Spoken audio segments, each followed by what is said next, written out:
Olá, sejam bem-vindos a mais um episódio dos Inovadores. O meu nome é Diogo Cabral e, tal como o próprio nome deste programa indica, falamos sobre inovação e empreendedorismo. Vamos conhecer a Luggit, uma startup portuguesa que nasceu em 2019 e oferece um serviço para recolher, guardar e entregar as bagagens onde e quando quisermos.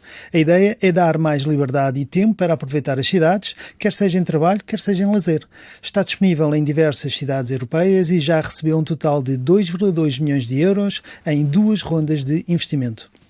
Conversamos com o Ricardo Figueiredo, cofundador da Luggit, que depois de uma formação em marketing e experiência em hotelaria, identificou na prática o problema das bagagens em viagem.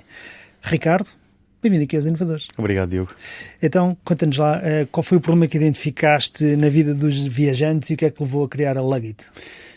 Como disseste, foi um problema sentido na prática, ou seja, eu posso dizer que o meu primeiro negócio foi a criação de um pequeno hostel na cidade de Aveiro, onde sou natural. E dessa interação e da experiência que fui tendo ao falar com os meus hóspedes, não é? Percebi claramente que uma das perguntas que mais me faziam era o que é que eu posso fazer com a bagagem antes do check-in ou o que é que eu posso fazer com a bagagem depois do check-out. E nota aqui que o meu apartamento na altura era a 200, 300 metros da estação de comboios, que é o único ponto de convergência de transportes públicos em massa da cidade, e portanto percebemos claramente aí que se numa realidade tão micro este problema existia, por que não dar uma solução à escala mundial, e é para isso que também trabalhamos, e foi daí dar uma solução flexível para resolver este problema que surgiu a Luggit. Certo, eu tenho sempre esse problema cada vez que vou a algum lado, o que é que eu faço ao rei das malas? Sim. Então, explica-nos lá um bocadinho aqui o serviço que vocês têm, como é que funciona? Portanto, a gênese da Luggit, e aquilo que é a nossa base até agora, tem sido um serviço direct to traveler, portanto diretamente para o viajante, onde através ou de uma aplicação móvel ou através da web, um viajante pode requisitar, no fundo estilo Uber, para correlação mais simples. Estou aqui, tenho X malas comigo a esta hora e quero que me venham recolher, guardar durante X tempo, e Diogo, aqui pode ser 1 hora ou 1 semana ou 1 mês, depende daquilo que o cliente queira, e depois nós entregamos onde e quando o cliente necessitar também. Portanto, resolvemos claramente esta problemática do check-in e check-out de uma forma mais flexível para os viajantes, porque vamos onde eles estão e entregamos onde eles quiserem. Portanto, se eu estiver no hotel ou no Airbnb X, num sítio não sei onde, e for apanhar um avião, for apanhar um barco, vocês vão recolher a bagagem ao sítio que eu vos indicar e vão-me entregar a bagagem no sítio exato que eu pedir. Exatamente, à hora que quiseres. Em termos de modelo de negócio, como é que funciona? É um valor fixo? É um valor variável? Porque se posso guardar a mala 1 semana ou posso guardar umas horas, de certeza que o valor é variável. Como é que isso funciona? É tipo tudo, Uber também? É tudo menos fixo, não é tão variável como não é tão variável como o Uber, principalmente em termos da procura e da oferta, aquela certo. temática que o Uber tem, nós ainda não chegámos lá. Mas é um modelo muito variável, ou seja, o preço que o cliente paga acaba por contemplar 3 variáveis macro. O número e tipo de malas, naturalmente, e nós aqui tanto recolhemos uma mochila como recolhemos uma prancha de surf ou uma bicicleta. Portanto, estas 3 dimensões, uma grande, a pequena, a grande é uma bagagem de porão, e depois a fora de formato, como nós lhe chamamos, é este tipo de volumes um bocadinho diferentes. Portanto, varia com base nesta tipologia e no número, varia com base na distância do ponto de recolha ao ponto de entrega e no número de horas de armazenamento ou dias. Portanto, são estas 3 variáveis que fazem com que o preço seja definido, dando nota também que varia consoante as cidades, naturalmente, por uma questão também da própria operação da cidade e do custo associado à mesma. Portanto, o preço é variável com base Então nisso. o preço médio anda por Olha, valores? aqui em Portugal, ou falando de Lisboa, por exemplo, anda à volta dos 33, 34 euros, mais ou menos. Porquê? Por uma mala? Por pedido. Por pedido. E normalmente um pedido tem mais do que uma mala? Sim, média de 3, 4 malas, normalmente. E as malas também diferem o valor se for aquelas malas pequeninas, se for uma mochila ou se for uma mala maior. Exatamente. Vocês estão, acima de tudo, na Europa. Existe aqui uma previsão de aumentar o número de cidades? Existe, claramente, porque o nosso objetivo sempre foi ser uma empresa global. Pode não passar pelo curto prazo essa expansão para fora da Europa, se assim quisermos chamar.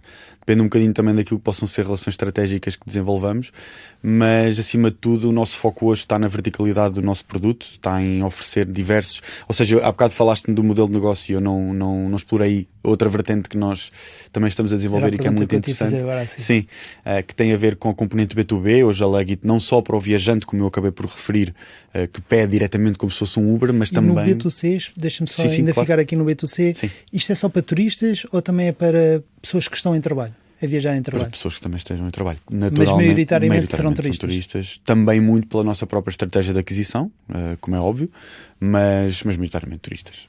E já vamos ao B2B, eu sei que queres claro. falar sobre isso. Não, relativamente aos pedidos, ele é feito via website, é feito via app, ou existem as duas? Como é que Existem funciona?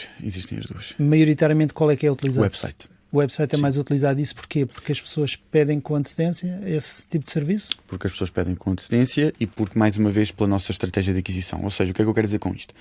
A maior parte dos clientes que nós vamos tendo, pelo menos nesta fase, começa a não ser a maior parte com aquilo que vou dizer a seguir, mas grande parte da base passa por parcerias que nós fazemos com property managers, ou seja, empresas que gerem 100, 200, 300, 400, 500, whatever, apartamentos em short-term rental, e nós integramos a nossa solução nas plataformas de comunicação que estas empresas têm com os guests, e portanto, tu como hóspede, quando marcas um apartamento para Lisboa, ou para Barcelona, imagina, por exemplo, automaticamente, quando marcas esse apartamento, sabes a política de check-in, sabes a política de check-out, e tens logo aí a possibilidade de reservar o serviço da Leggett através de uma white label com essas empresas, e daí ser o site o grande motor de conversão, mais até do que a app, e é só essa a razão. Tem a ver com a própria estratégia, puxe mais do nosso lado para que isso aconteça.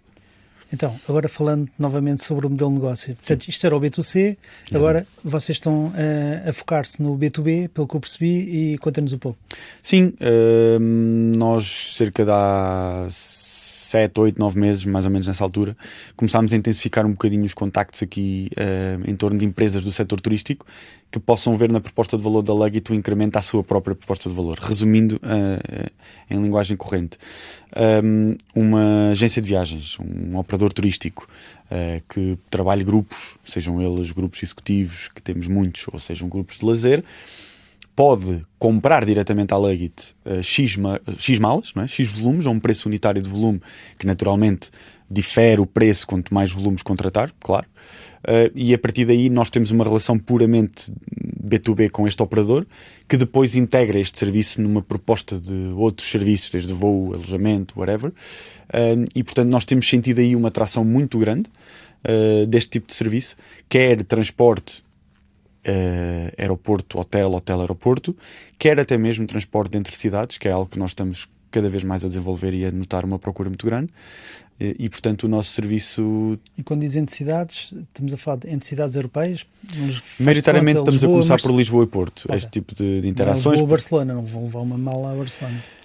Também podemos fazê-lo, agora o custo unitário nesta fase ainda é muito caro para o cliente. Necessitamos claramente ganhar aqui alguma massa para que isto possa ser uma realidade económica viável para o cliente e para nós também.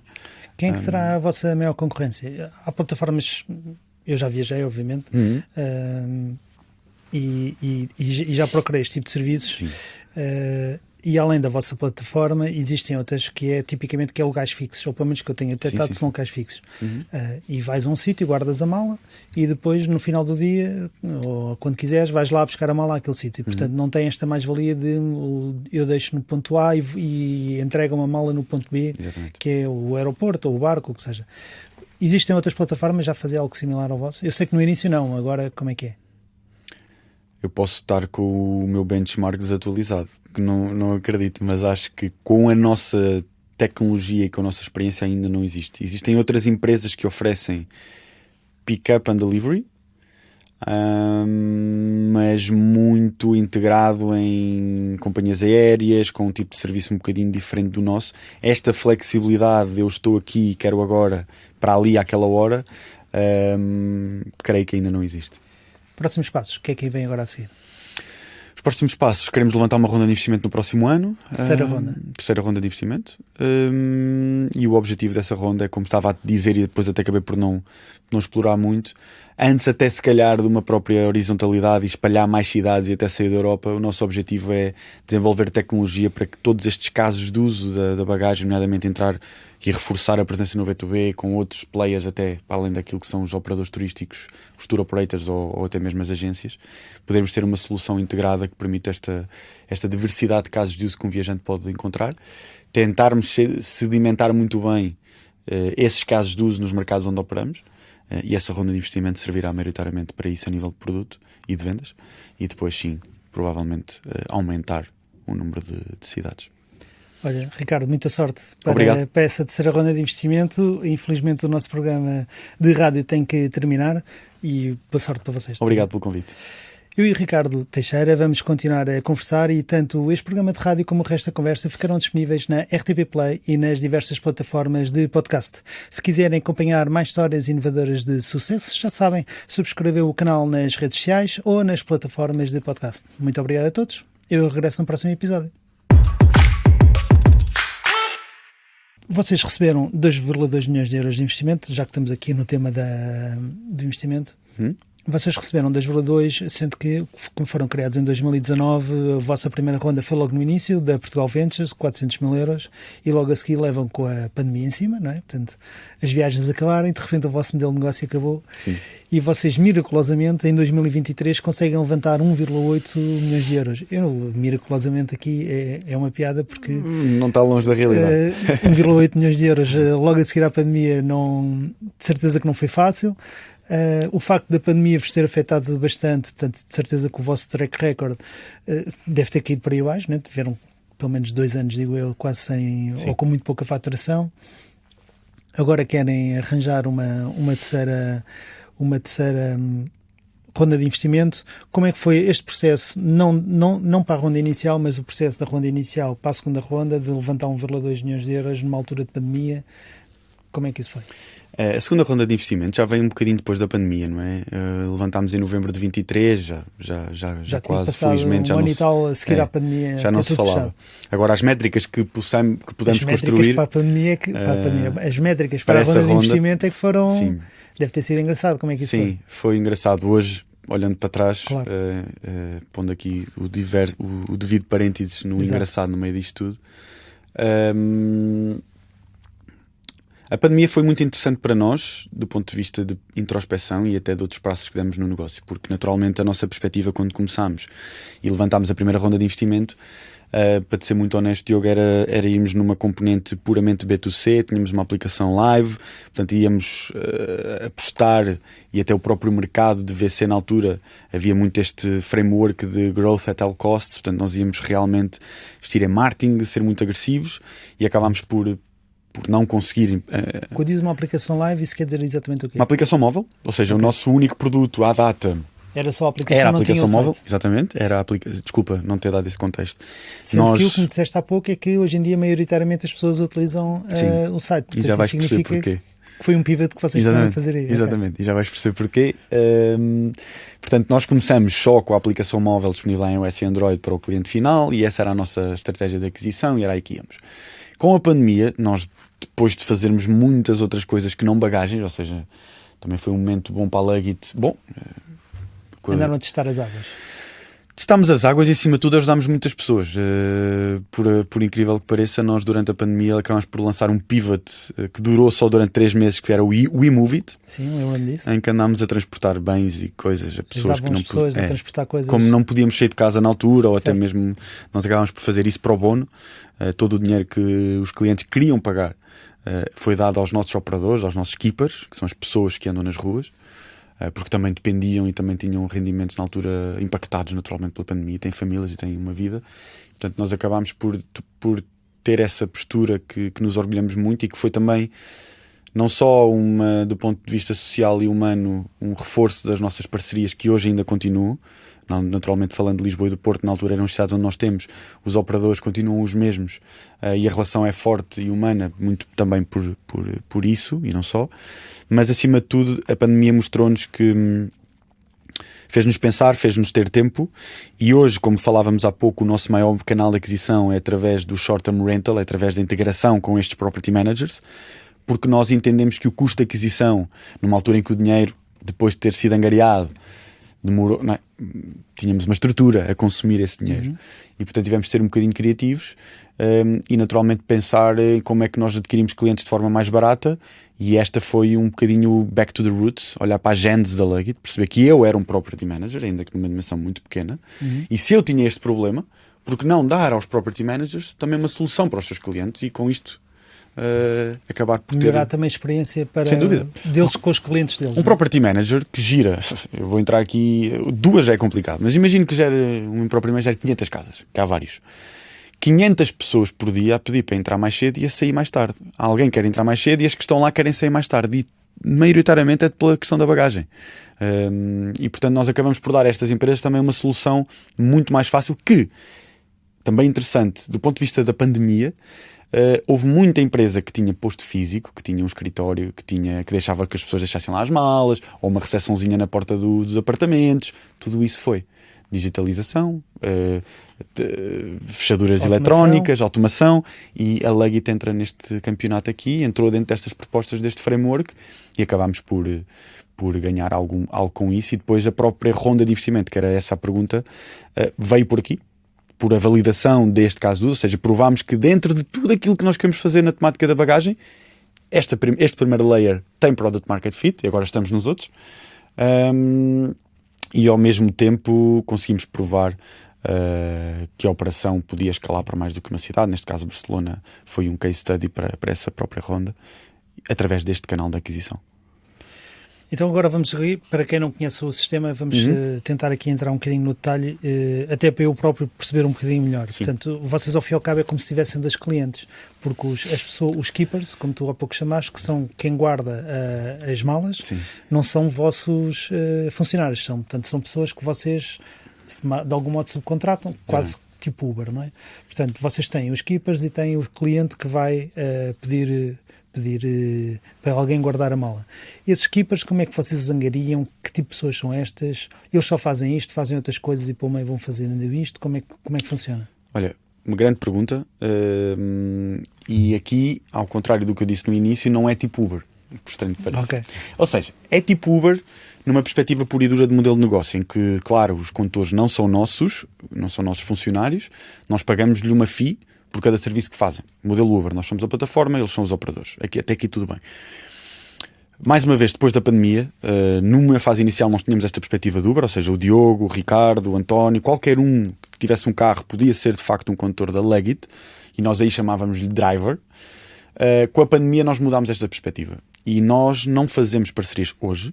O Keeper, não driver, o Keeper é uma entidade, é uma empresa com a qual nós temos parceria, e é essa empresa que tem que nos dar, para começar, 3 coisas core. Condutores, naturalmente, carros com espaço de armazenamento, não podem ser veículos ligeiros, e armazéns, que nós também validamos, quer em termos de localização, quer em termos de condições de segurança. E, portanto, nós hoje trabalhamos com empresas, a relação é puramente B2B também aqui, e depois estas empresas é que gerem a sua operação, e consoante aquilo que é o início, é o dono da empresa a fazer, permite a expressão, um pescate, como disseste, ok, faço um tour, depois vou buscar uma mala, depois faço outra, isto muito lá atrás, no tempo, há muitos anos. Hoje, estas empresas têm 5, 6, 7, 8, 9, depende da cidade, condutores afetos a fazer exclusivamente Leggett, com carrinhas próprias, e eles acabam por ter aqui um novo vertical de negócio, dentro daquilo que normalmente são as áreas de atuação destas empresas, que é ou transfers e tours, tem alguma sensibilidade para o turista, ou e-commerce, delivery, o que seja, e que depois podem facilmente transpor também para a questão da Leggett. Okay. É mais ou menos isso. E essas carrinhas, agora só aqui um detalhe, podem levar, têm que levar, é obrigatório poderem levar qualquer tipo de bagagem que vocês indiquem. Ou seja, estou a pensar aqui numa prancha de surf daquelas gigantes. Se calhar será o volume talvez mais complicado, algumas têm quase tipo 3 metros. Qualquer carrinha para levar isto, ou eles podem ter umas carrinhas mais pequenas para levar malas mais pequenas, e no caso específico dos volumes extraordinários, já não sei qual foi o nome que tu referiste. Fora de formato. Fora de formato, tem uma carrinha específica para essa situação. É isso, certo? Do lado dos clientes, eu encontro-vos na internet, faz-te conta, né? Ou certo. Foi o próprio host do Airbnb que me indicou uma solução para o meu problema da mala. Vocês têm aqui um custo depois por cliente, quase, né? Ao fim e ao cabo. E este custo por cliente pode ser eu pesquisar na internet e ver a Leggett, ou aparecer através do host. Sim. Vocês têm isto em várias línguas, como é que isto funciona? Sim, o nosso site, não sei quantas agora de cor, mas tem várias línguas. Tem várias línguas. E tem uma noção do custo por cliente que vocês têm? Temos, dependendo do canal de aquisição, temos. Claro que o B2B, em termos desta parceria com o Property Manager, Exato. é muito mais baixo. Claro. Muito mesmo. Isso é uma maneira boa de reduzir o custo por cliente. Claro. E foi isso que, pós-pandemia, nos permitiu melhorar os económicos nas cidades e depois angariar essa tal ronda de investimento que falaste há pouco. Agora, em termos de logística, eu quero receber a mala no sítio A e quero que me entreguem no sítio B. Isto deve ser um terror logístico, porque de repente tens, eu não digo, não tenho noção de quantas pessoas é que vocês fazem por dia, diria que são muitas, mas toda esta logística deve ser um terror. Isto passa por vocês ou passa maioritariamente por uma das empresas de keepers que vocês têm, ou vocês têm um software, um sistema que gera isso tudo? É a terceira. Nós temos um sistema que gera tudo, construído por nós. A nossa plataforma tem 3 core products, ou seja, para os clientes já falámos, para os keepers eles têm uma plataforma logística, uma aplicação móvel também ela, que lhes permite saber todas as rotas, vão primeiro ao Diogo, vão depois ao Ricardo, depois já nem vão, vai outro porque eu já não tenho espaço, tem que ser o outro por causa daquilo que é a categorização de cada veículo e o espaço que sobra consoante aquilo que é o tipo de volumes e o número que foram recolher. Portanto, há essa otimização que o nosso algoritmo faz por trás. E depois há um terceiro produto, que no fundo é o nosso dashboard de operações, que serve numa primeira instância para a nossa equipa de operações poder controlar tudo aquilo que se passa em real time nas cidades, e controlar vai desde customer support, vai desde ouvir as chamadas que os equipas fazem para controle de qualidade, vai desde saber os números específicos de cada mala, porque as malas são todas seladas com fivelas únicas, que têm números únicos, whatever. E portanto, eu consigo saber, ou eu, o cliente, consigo saber exatamente onde é que anda a minha mala? Consegues saber com quem é que ela está e onde é que essa pessoa está. E vocês também? Claro, nós também. Obviamente. E nós também. Okay. Obviamente. Continuando aqui na tecnologia, como é que foi criar essa tecnologia toda? Houve pivots ao longo do caminho? Houve muitos. Desde logo o primeiro, do quem é o driver e quem é o keeper. Esta distinção que parece simples, no modelo de negócio e na própria plataforma diverge muito. Ou seja, no início o driver era o quê? Nós tínhamos uma garagem no Porto, ali perto da Rua Santa Catarina, e tínhamos uma garagem ali mesmo em frente à Maternidade Alfredo da Costa, perto de Saldanha, em Lisboa. E o nosso modelo de operação baseava-se em: o Diogo é o driver 1, que vai buscar a mala do cliente e vai entregar no nosso centro logístico, no nosso Luggit. E nós tínhamos um primeiro produto, uma primeira versão beta que funcionava só em tablet, que agora é o nosso dashboard de operações, que no fundo permitia fazer o dispatch dessa mala para que depois tu ias para casa, não é, para a tua vida, e depois havia um dispatch para a rede de condutores que nós tínhamos, para que o Ricardo vá, vou buscar ao centro logístico e vou entregar ao cliente final. O que acontece? Nós sentimos, na altura tínhamos poucos clientes, não é? Bastava haver aqui um jogo de futebol, um concerto, um bocadinho mais de volume, naturalmente, que o condutor Uber não atendia nada daquilo que eram os nossos pedidos. Já não aparecia. E foi muito por aí também que nós demos aqui o switch da plataforma, entre muitas outras coisas, e criámos este dashboard de operações e à medida que vamos avançando no negócio, vão sendo criadas especificidades que nós vamos aprendendo, que depois são implementadas no produto. Qual é o nosso objetivo com este produto? É, de certa forma, migrá-lo para que ele também possa ser oferecido, e estamos muito perto disso, para que ele possa ser oferecido, ou vendido, neste caso, a operadores que possam ter o A a Z desta operação e que possam querer controlar tudo também de forma autónoma, não só na temática da bagagem, como noutras. Dá um exemplo. Portanto, estamos a falar de licenciar esta vossa solução? Estamos a falar da possibilidade de o poder fazer, sim. Ou seja, de algum operador turístico ou o que seja, poder ter um white label desta solução, que no fundo é uma solução logística com especificidade no que toca às bagagens, para a sua operação. E há inúmeros casos de uso que isto. Na realidade, vocês já começaram a criar esse white label através dos hosts do Airbnb. Sim, mas isso é numa perspectiva de aquisição de clientes, não de prestação de serviço. E já tem alguma coisa a funcionar nesse aspecto? Ou algo em vista agora rápido? Temos algo em vista, sim. E pode-se partilhar ou ainda está no segredo dos deuses? Ainda cedo. Uma questão muito preocupante para as pessoas que pedem este tipo de serviço é a garantia que a mala vai ficar incómoda e que ninguém abre e que chega ao sítio à hora que eu quero, porque o avião depois não espera, não é? Como é que vocês garantem esta que ninguém mexe? Que Que workflow é que vocês criaram para garantir essa segurança? Eu digo sempre que nós transportamos malas, mas vendemos confiança. E é a maior verdade e está presente em todos os processos que nós implementamos. Sim, passos tangíveis. A vossa análise é 4,9 em 5, certo? Nós somos hoje, posso dizer com certeza. E com orgulho? E com muito orgulho. A empresa com o rating mais elevado desta indústria. No Trustpilot temos 4.9 em quase 5 mil reviews, de mais de 22 mil clientes servidos. E isso é prova daquilo que vou dizer a nível tangível de como é que nós montamos as coisas. Em primeiro lugar, há um fator de expectativa. E qual é a expectativa? A expectativa é exatamente essa. Será que a minha mala vai lá chegar? E quando ela chega, porque chega, uau, ok, foi bom. Só isto é bom, não é? Uhum. Agora, se tu metes no meio disto um procedimento, que é aquilo que te vou falar, como perguntaste, imagina, eu sou o teu keeper, vou-te buscar a tua mala. Em primeiro lugar, tu sabes, através do WhatsApp ou da aplicação móvel, se fizeres o download, onde é que eu estou, aí até contigo, modelo Uber, aqui também, ok? Eu ligo, tu ligas-me, tudo encriptado, está validado, uma experiência que nós estamos habituados. Eu chego ao pé de ti, tenho o meu colete laranja, os keepers já não todos identificados com um colete laranja com a Leggett. Depois, na tua presença, o condutor sela cada bagagem, com aquilo que eu estava a dizer há pouco, com uma fivela única, e com a sua aplicação faz o scan de cada QR Code na tua presença. E isto faz com que tu depois consigas ver onde é que está o condutor e as tuas malas em paralelo.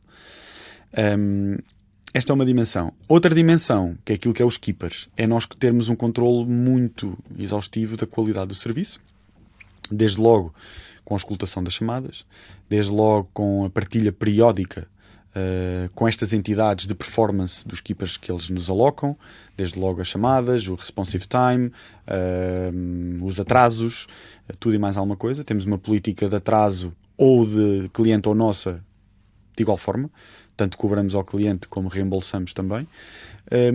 Nesse aspecto somos bastante justos e preocupados. E depois há outra parte muito importante nesta equação para terminar, que eu acho que é onde está claramente a grande mais-valia, que é a nossa equipa beber de toda esta filosofia desde o dia zero. Por exemplo, nós temos um Slack, não é? A nossa plataforma de comunicação interna. Sempre que um cliente faz uma review, sempre, em qualquer plataforma, ela cai diretamente no canal onde toda a gente tem acesso. Para toda a gente saber Em tempo real as pessoas veem, se tivesse aqui o computador eu mostrava-te, veem em tempo real aquilo que os clientes dizem. Isto serve não só para nos dar responsabilidade e fuel, não é? Para fazer mais, mas ao mesmo tempo feedback loop. Porque lá muitas vezes está lá também, pá, top, incrível e não sei o quê, mas o tracking não funciona muito bem aqui, ou ali, ou não sei o quê. E nós conseguimos ver efetivamente qual é o device desta pessoa, que versão da app usou, onde é que está, quem foi o condutor, e começamos a fazer reverse engineering para perceber a razão daquele possível feedback. Exato.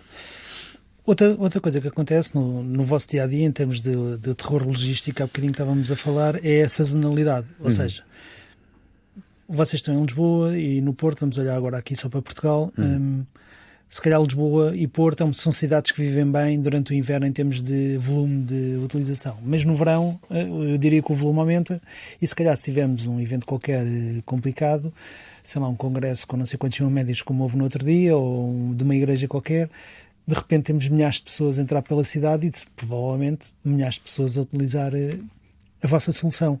Como é que vocês conseguem prever este tipo de coisas ou estão-se a preparar para prever este tipo de eventos para anteciparem o aumento de volume ou os vossos keepers têm capacidade de escalar? Como é que vocês têm isso preparado? Ou se é que têm? É uma boa questão. Temos todos esses eventos ou aquilo que seja. Para já, tudo aquilo que é a nossa projeção tem em conta histórico. Não é? E, por exemplo, se te perguntar qual é que achas que é o melhor mês, já agora, só para também. Qual é que achas que é o melhor mês da operação da Leggett? Nos últimos 3 anos? Em Lisboa, vamos falar. Eu diria meses de verão. Diz-me. Julho. Não. É outubro. É outubro. Vem segundo, mais pessoas para Lisboa em outubro. E o segundo, setembro ou maio. Entre um e outro.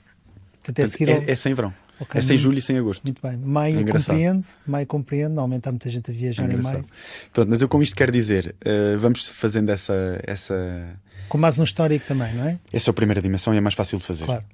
A segunda, que é como tu referes e bem a nível destes eventos. E é exatamente por isso e por essa previsibilidade que nós começamos a entrar na questão do B2B, como falei há pouco, e começamos a ver claramente uma mais-valia neste canal de aquisição, precisamente por isso, porque nós conseguimos ter com muita antecedência a previsibilidade que aquele serviço vai acontecer e aquele serviço tem aquela dimensão. E isto permite-nos, de uma forma muito proativa, falar com os nossos operadores, com os nossos keepers e precaver aquilo que seja esse serviço. E até agora, e já fizemos muitos, muito grandes até, com empresas muito conceituadas, tem resultado sempre bem porque nós conseguimos ter essa adaptação rapidamente.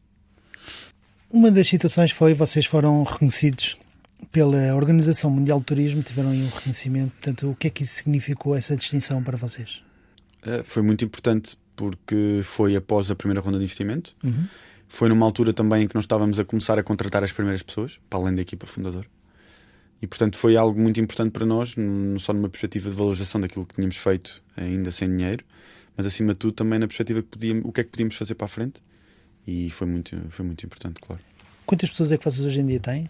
20. 20 pessoas em Portugal? Temos uma pessoa em Espanha. E quando vocês querem abrir uma cidade nova ou entrar num país novo, qual é o trigger para vocês entrarem num país e numa cidade? O que é que vos faz? Há dois. Há o trigger da procura. Mas como é que vocês sabem a procura? Vendo o número de voos, o número de viajantes que chegam à cidade em questão, pronto, vendo todas essas componentes. Mas essa nem é que pesa mais, porque senão estaríamos em Nova Iorque e em Paris e em Londres. E não estamos. Porque depois tem a componente da operação, que é nós entendermos qual é o custo expectável que um condutor pode ter a nível unitário por cada serviço que faz, e se isto para nós, numa fase inicial, perante o investimento que possamos ter ou não para investir naquela cidade, faz sentido. Porque isso tem uma relação direta com o preço que o cliente vai pagar.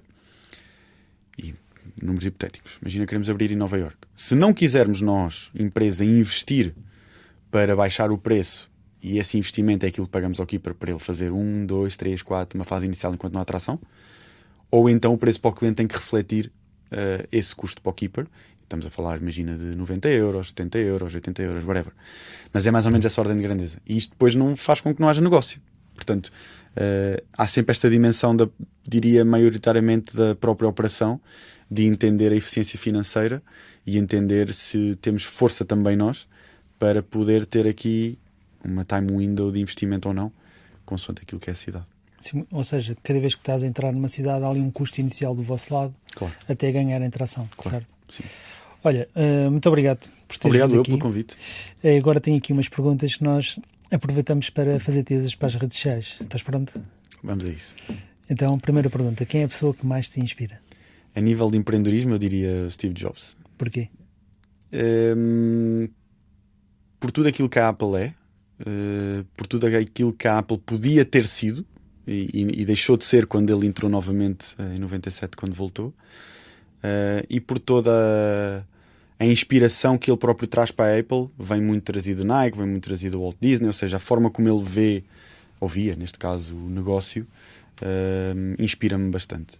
E a nível pessoal, eu sei, mas tenho que dizer aos meus pais também, aqui tanto um como o outro, tenho que dizer, naturalmente. Muito bem. Segunda pergunta. Quando é que percebeste que esta ideia da Leggett ia ter sucesso?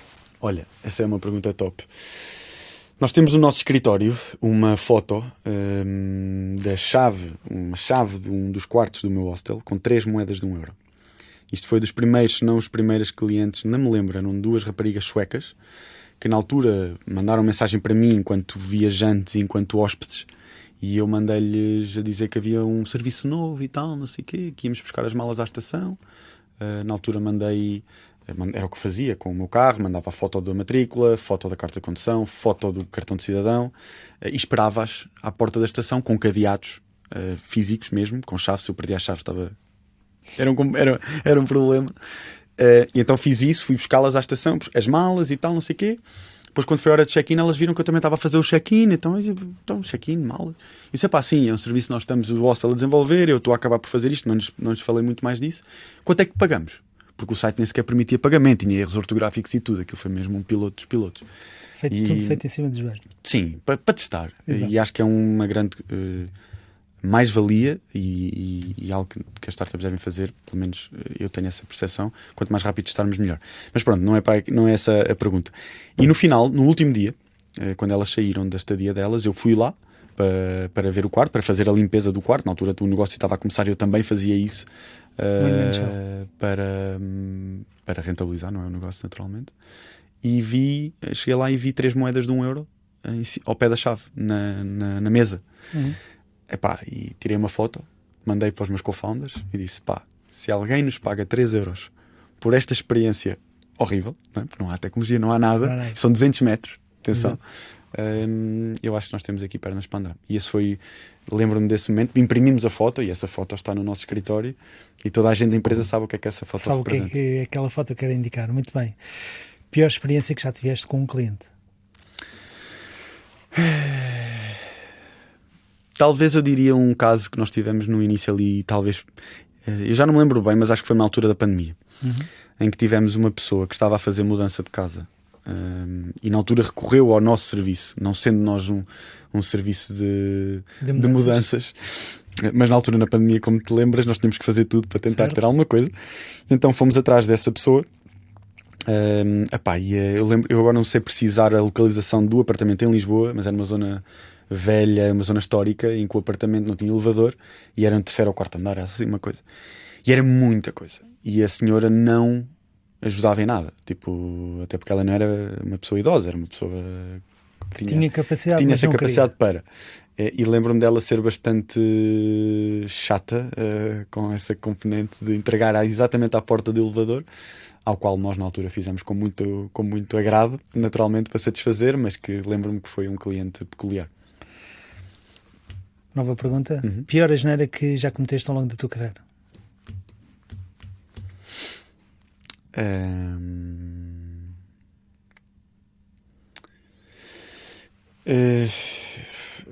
Eu sei que devia ter pensado um bocadinho melhor nesta, mas é difícil escolher uma, porque fiz muitas. Percebes? Eu estou mais por aí, não é escolher uma, não é escolher não a erros, é para ver muitos erros. Eu estou a pensar o que é que digo, porque são muitas.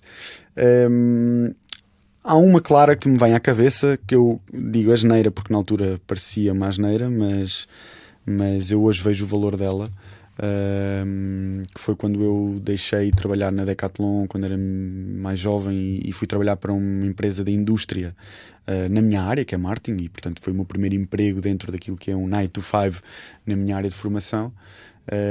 E foi uma asneira na altura que não gostei nada, porque não me adaptei, porque sentia uma grande discrepância entre aquilo que era o que eu queria fazer e a forma como via as coisas e aquilo que a empresa oferecia. No entanto, hoje vejo que foi uma aprendizagem brutal, porque percebi essencialmente o que é que não queria fazer, e isso levou-me àquilo que queria fazer, ou pelo menos mais perto. E pronto, eu acho que na Leggit houve muitas asneiras, muitas mesmo, e continua a haver. E continua a haver. Que se calhar se fosse falar de algumas estaríamos aqui até amanhã, e acho que não tens tempo para isso. Não tenho. Última pergunta, onde é que vês a Leggit daqui a 5 anos? Olha, daqui a 5 anos eu vejo a Leggit a ser um produto e com um serviço de excelência perfeitamente integrado em vários casos de uso de viagem, perfeitamente integrado naquilo que é a experiência de uma companhia aérea, perfeitamente integrado naquilo que é a oferta de valor de um cliente de cruzeiro, integrado naquilo que é um cliente de hotel também, ou seja, uma plataforma que consiga, seja um cliente final a marcar ou uma empresa, de certa forma resolver toda a casuística do contexto de viagem. E vejo isto em 5 anos a acontecer. Não me interessa tanto onde, interessa-me sim perceber que há um produto e um modelo de negócio que seja escalável, e eu vejo que em 5 anos provavelmente nós vamos estar nessa fase, sendo aqui algo conservador porque já estamos a dar passos muito concretos para que isso aconteça, e vejo a Leggit a ser claramente a líder mundial no que toca a esta plataforma holística para resolver o contexto da bagagem. Estamos a caminhar para isso. Ricardo, olha, agora temos que terminar o nosso programa versão podcast. Mais uma vez, muito obrigado por teres aqui aceito o convite. Obrigado, e muita sorte para a vossa nova ronda de investimento. Obrigado, e tudo bom para vocês também. Para quem nos esteve a ver e a ouvir, espero que esta conversa com o Ricardo Figueiredo permita perceber que por vezes encontramos possíveis negócios quando estamos atentos às dificuldades e problemas dos nossos clientes. Acompanhem mais histórias de inovadores ao subscreverem o nosso canal nas redes sociais e nas plataformas de podcast. Obrigado por estarem desse lado. Eu regresso no próximo episódio.